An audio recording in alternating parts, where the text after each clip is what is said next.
High, myself Amrita. আশা করছি তোমরা সকলে খুব ভালো আছো আর আমিও খুব ভালো আছি। ফোন ঘাঁটতে ঘাঁটতে হঠাৎ দেখলাম পুরনো একটা ব্লগ আমার ফোনে পড়ে আছে, কিন্তু এডিট করা হয়নি। তো ভাবলাম এডিট করে পোস্ট করে দিই, যেহেতু আমি অনেক কষ্ট করে শ্যুটটা করেছি।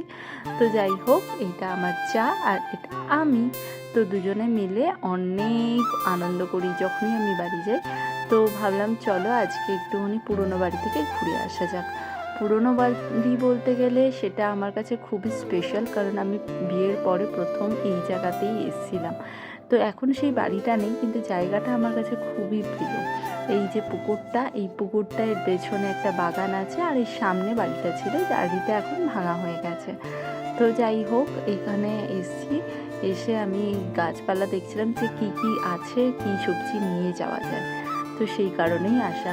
এখানে ছিল জামরুল অনেক, তো সেগুলো পারছিল ও, আর আমি পারছিলাম লেবু, কারণ এখানে প্রচুর লেবু হয়। আমি যখন বিয়ে করে এখানে আসি তখন আমার বাড়িতে মানে কিছু একটা চাইলেই মা চলে যেত বাগানে, গিয়ে ওখান থেকে এনে দিত। আমার ব্যাপারটা খুব ভালো লাগতো, কারণ আমি যতই হোক শহরে জন্মেছি, বড় হয়েছি, তো এই ব্যাপারগুলো আমার কাছে খুবই মানে মানে কানেক্ট করতাম আমি।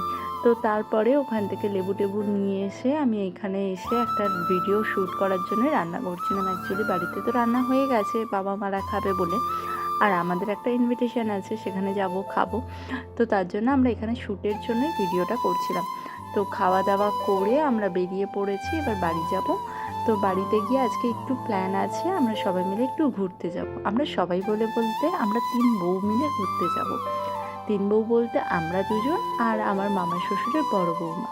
তো ও আমার খুব ক্লোজ, আর আমরা গেলে একসাথে খুবই আনন্দ করি, আড্ডা মারি। এই যে সামনে যে যাচ্ছে ওই আমাদের বড় বৌমা। যাই হোক, তো এখানে কালোর বাড়ির পুজো ছিল, সবাই কোলে করে ঠাকুর নিয়ে যাচ্ছিল, দেখতে খুবই ভালো লাগছিল। ভাবলাম ক্যাপচার করে রাখি। প্রচুর সুন্দর একটা দৃশ্য, মানে সত্যি। আর বিকেলবেলা ছিল, তো আরও দেখতে আরও খুব ভালো লাগছিল।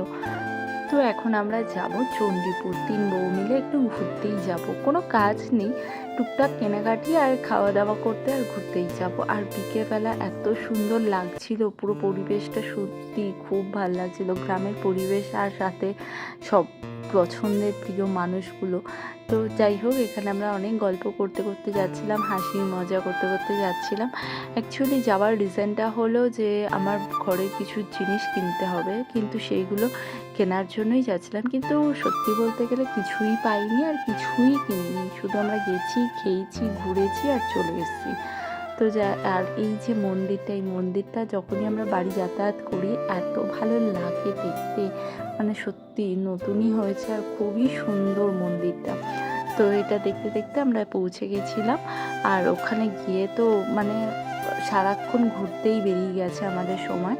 আর সত্যি বলতে গেলে যখন এরা আমার সাথে থাকে, অ্যাকচুয়ালি কাজের কথা মনেই থাকে না যে অ্যাকচুয়ালি আমরা কী কাজে এখানে এসেছিলাম।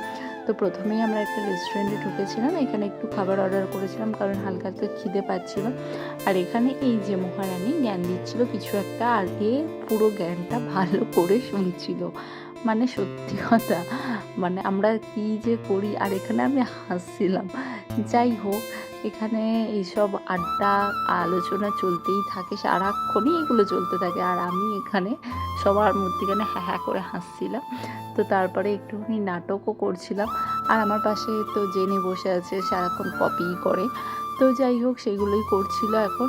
তো করতে করতে আমাদের খাবারও চলে এসেছে, আর আমার খুবই মানে খিদে পাচ্ছিল, কিন্তু আমার খেতে কিছুই ইচ্ছা হচ্ছিল না। এটা আমার সাথে সবসময়ই হয়, আমার খিদে পাই কিন্তু আমার খেতে খুব একটা ইচ্ছে করে না। এখানে আমরা দুজনে মিলে নাটক করছিলাম, ওই দেখো আমার পাশে যে আছে সে তো হাঁ করে এরকম তাকিয়েই আছে।